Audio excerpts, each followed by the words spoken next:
Oh, are we recording? Pop music and dance diva Taylor Dayne dominated the charts in the 80s and 90s. The songstress went on to star in Elton John's and Tim Rice's Aida. And people, if you've been at any gay prides in the past 20 years, you've seen her. The girl can sing. I caught up with Taylor to chat about everything from working with Elton John, touring with Michael Jackson, to how her LGBTQ family helped her achieve her biggest accomplishment ever, motherhood. 18 top 10 hits, multiple Grammy nominations, a stint on Broadway. What can Taylor Dayne not do? And she's here to chat with us all about a memoir. Welcome, Taylor Dayne. So tell me a little bit about the memoir. Well, a little bit about it is this is a monumental year for me.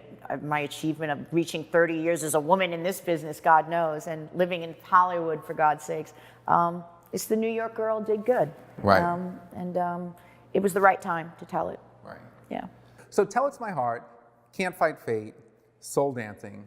Yeah. Talk to Aristeas. Well, I signed with a record, right? I was driving along the West Side Highway. I was just graduated high school a couple years. I was working in the Russian nightclubs and making 12-inch records. The Arista years were, they signed me for a single, which was, we recorded and produced Tell It To My Heart. Small hit. Just a small hit. They didn't put my picture on the first 12-inch. They didn't do any of that. And why do you, I've always wanted to ask you, because your voice is so unique. And I've heard like Rick Wake in interviews say that she's a little girl from like Long Island, a white girl, but she has this voice that is, it can do R&B, it can do Broadway, it can do pop, it can do sort of anything.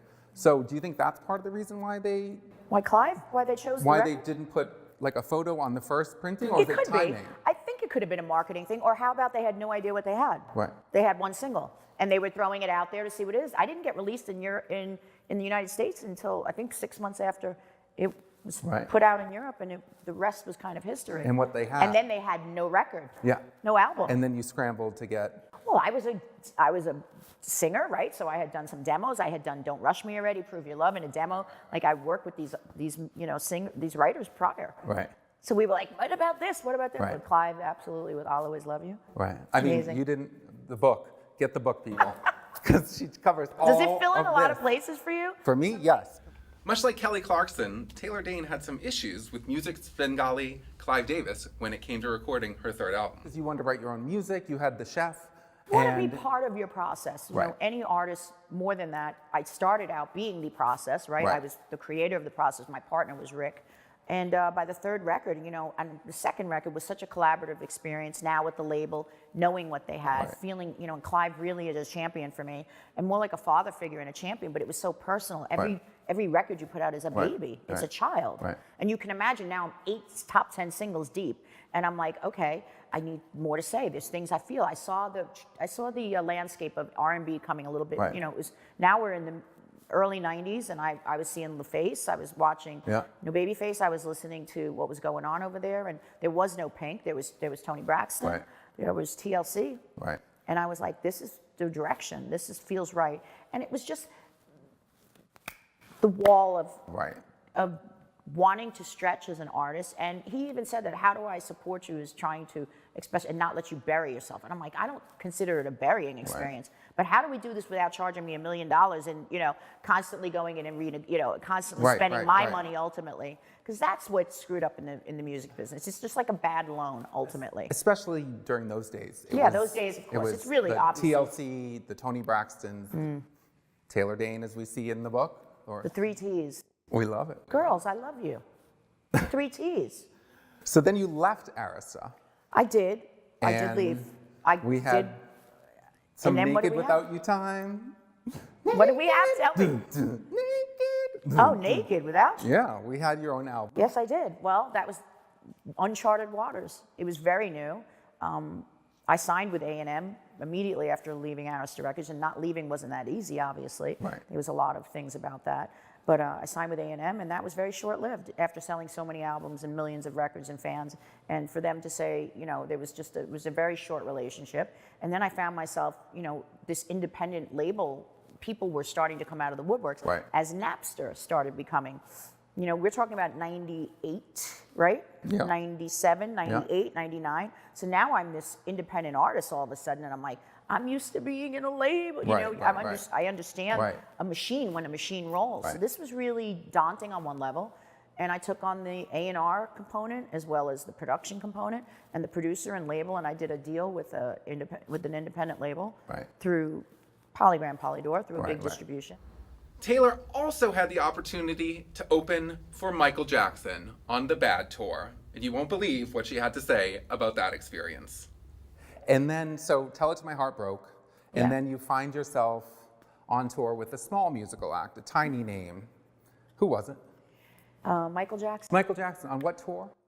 So again, the way you're making it sound, it was the Bad Tour. It was the Bad Tour. Hello.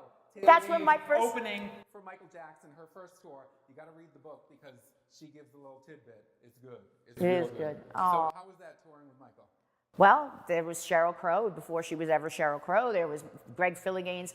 Michael did 2 shows a week if we were lucky. So I was on this extravagant, like, caviar tour with 150 buses and, you know, basically in the south of France, in the south of Spain, in the south of every country conceivable in Europe, opening up for Michael Jackson because I had the hit song throughout of all of Europe at the time, which was Tell It to My Heart. But when he entered stage, he had this whole ritual before he hit, and he would have military guys backstage, whether police or military, and they were all in, you know how he had that military outfit and he was doing it, and they were chanting and they were doing a lot of the calls before they even hit stage. So backstage, everybody was getting amped for his entrance before he had, and it was just. And so you're opening for him. What's that like? To be like. Crap your pants. You just like, Get the I can't book, do it. Read the book. It feels like you're in the Coliseum being fed to the lions. I mean, there's a roar.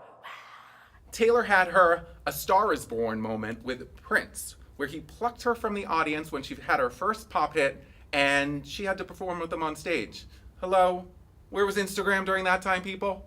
And during that time, you also got called on stage by another man. It was a Star Is Born moment that Taylor Dayne has. So you have to see her in concert to hear the whole story, and a song goes along with it. God, that's so true. Yeah. So He's talking who is about that? Prince. Prince. So you're on tour with I opened Michael. for Michael, and listen, this isn't the beginning of it all. It is very Star Is Born, because I guess we can all say that right now, right? Yeah. But I mean, I wasn't a little crapper. I actually had a hit record. Well, I mean, but you get called on stage to sing a song that there are no words to. He saw me in the audience. Right. We were at the stadium, and I was in the front of him. He goes, he sent his brother out to get me with his other brother, and they said, please, we're going to do a show after hours, and we'd love you to join us. And I'm like, okay, well, we'll go. And I took my people with me, my girlfriends. And at the show is when we were walking to the restroom, and I bumped into him. I mean, you don't bump into Prince, but he was just there with Love Sexy all over him, and, you know, Paisley Park. And it was just, there's a lot to it, which was a lot of fun. But what a funny, delicious, incredible musical genius of a man. A moment. Taylor also chatted with me about what it was like to be on Broadway. Hello. When Elton John calls, what do? You answer. She chatted about Audra McDonald, Heather Headley, so many Broadway people she worked with. Take a look. Yes.